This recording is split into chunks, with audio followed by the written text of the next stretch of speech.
A nossa conversa hoje é sobre a questão do sono, sobre a higiene do sono. Mas você para e fala, Vitor, há uma higiene do sono? O que a gente precisa limpar? Em síntese, o sono, né, se a gente leva pelo aspecto neurológico, ele já limpa algumas toxinas cerebrais, então já há uma grande importância. Mas a gente fala aqui da higiene do sono, da questão de limparmos dos maus hábitos, se a gente pode pensar assim, ou dos hábitos feios, né, como você quer chamar. Quem nunca perdeu uma noite de sono aqui? Né? E eu separo pelo menos em duas categorias. As noites que nós quisemos perder e as noites aí que a gente de fato ficou preocupado por alguma outra condição. Pelo menos, é claro que dá para subdividir esses tópicos.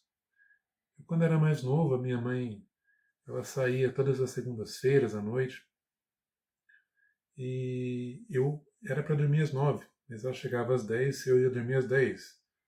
Né? Então, assim, quando ela chegava, às vezes eu corria para a cama. Né? Foram noites que eu quis. Né? Já me estendi jogando alguma coisa, já me estendia à noite lendo alguma coisa. Também já perdia o sono quando estava muito preocupado com as finanças. Para você ter ideia, até mesmo quando eu comecei a namorar, olha só uma coisa tão bacana, tão boa. Eu falei, gente, é a primeira experiência, como que vai ser isso? Eu não sei como que eu me porto.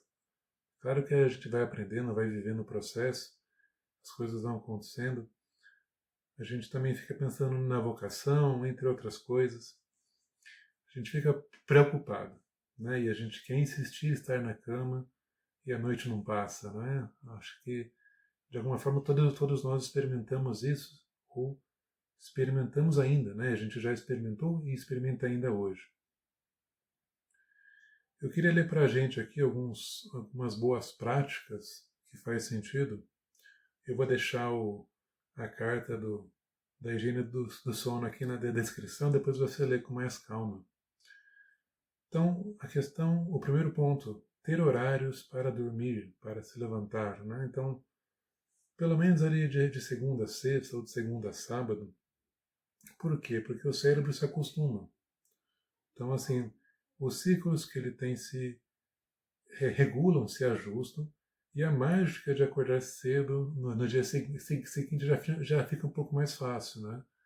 Então, assim, normalmente a gente fala 7, 8 horas, isso pode ser variável, o ideal é isso, né? Mas é claro que muitas vezes, para quem trabalha em lugares, em metrópoles, a gente sabe que não dá para trabalhar com esse ideal, mas o ideal para a pessoa é ter uma noite de sono e as boas práticas podem ajudar, né? Se a gente não ganha na quantidade de sono, né? Você pensa que eu estou esticando aqui o tempo, né? A gente ganha em qualidade, então isso pode ser muito interessante. Então a questão do horário, né? Então eu vou dormir às 10, às 11, acordar às 6, às 7, etc.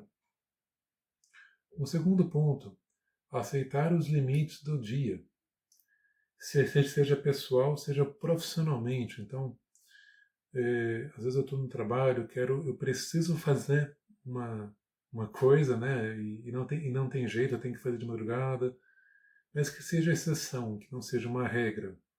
Né? Então, assim, quando a gente consegue se organizar minimamente e ter a noção aí de fato, eu tenho os limites, eu não consigo fazer tudo que eu quero ou preciso.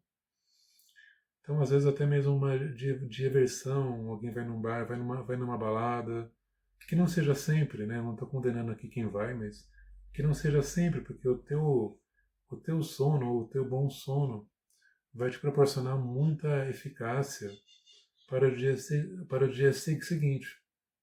Né? Então, isso a longo prazo, aliás, até mesmo a curto prazo, né? A gente se sente bem no outro dia, né? Acatando aqui as ideias que eu trouxer para você, a gente vai tendo um padrão de sono um pouco melhor a cada dia, cada semana, cada mês, etc. Então, falando dos limites, a gente não consegue fazer tudo o que a gente precisa ou quer. Então, observe a si mesmo. Né? Pode ser que a gente tenha que dividir um projeto em em tarefas menores. Então, isso exige um pouco de paciência, entende? Não dá para a gente fazer tudo, então, poxa, eu vou fazer isso, que já é uma parcela disso, eu já vejo a coisa andar, e eu falo, olha, que bom, as coisas estão andando e eu fico mais tranquilo. Anote as pendências, esse é o terceiro ponto. Referente àquilo que você precisa fazer, né? Ou seja um dever, uma obrigação, pode ser também uma ideia, né? Quantos músicos acordam à noite para registrar alguma melodia, alguma coisa assim, né? Então, até mesmo anotar o excesso de pensamentos, né? Sejam as boas ideias, que são boas, e até mesmo as boas ideias nos tiram o sono, mas principalmente as más ideias, os maus pensamentos que tornam-se muitas vezes obsessivos. Então faz sentido a gente anotar isso. Não precisa ele fazer no molde, de forma sistemática, mas anotar já ajuda. Né? Eu já falei naquele vídeo dos pensamentos que faz sentido a gente escrever. E também naquele vídeo da escrita. Então faz sentido mesmo. Então, o quarto ponto, fazer um relaxamento e respirar algumas vezes. Eu sempre falo que a respiração diafragmática é uma coisa para a vida. Então faça algumas vezes, agora mesmo. Se você esquecer, pausa o vídeo, respira aí umas 3, 4 vezes e continue o vídeo. Faça aí para dormir, faça ao levantar, faça durante o dia.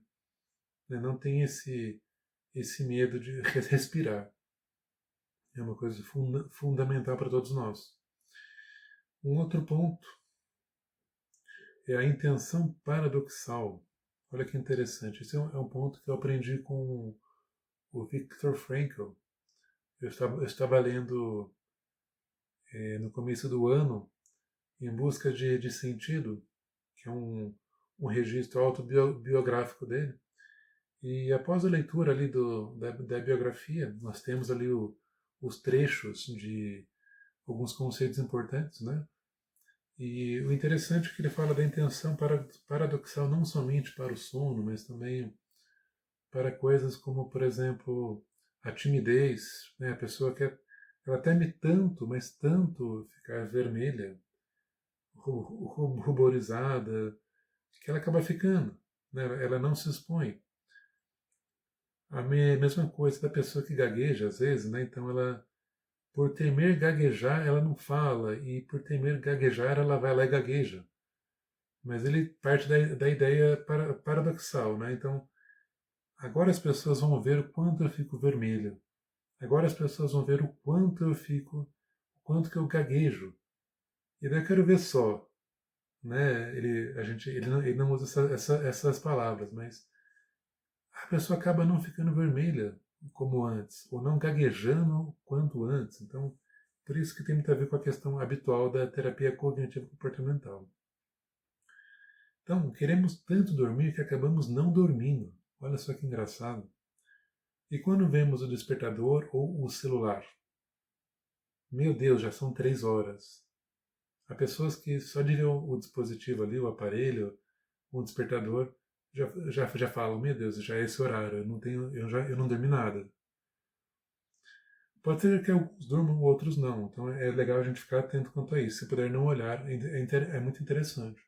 Então, às vezes eu falo, né, dos passos anteriores, que também é interessante, mas não lutar contra a insônia. Na intenção paradoxal, a gente pode pensar, é, eu vou tentar lutar contra o sono, ou tentar ficar acordado o máximo que eu conseguir. E pode ser que o nosso cérebro, pego por esse hack, esse, entre aspas, bug, não é a palavra mais exata, mas ele fala, não, eu vou descansar. Agora que o fulano aí, você fala o seu nome, desencanou de dormir, agora eu vou ficar mais tranquilo.